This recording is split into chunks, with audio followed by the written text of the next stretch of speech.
మన ఎన్జిఓ వసుంధర గారు వచ్చారు. ఆమె కూడా పార్టీకి సంబంధం లేదు, వచ్చారు, మమ్మల్ని పలకరించారు, 4 మాటలు చెప్పి వెళ్ళారు.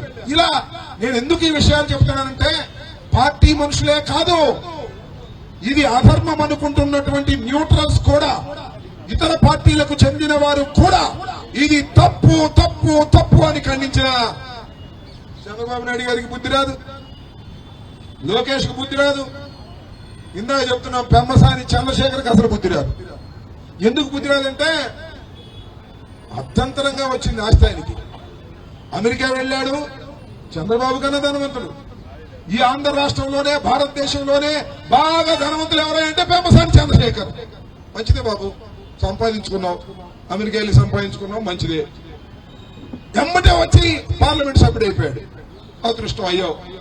మళ్ళీ ఎమ్మటే కేంద్ర మంత్రి అయిపోయాడు. అర్థంతరంగా వస్తే ఇలాగే ఉంటది.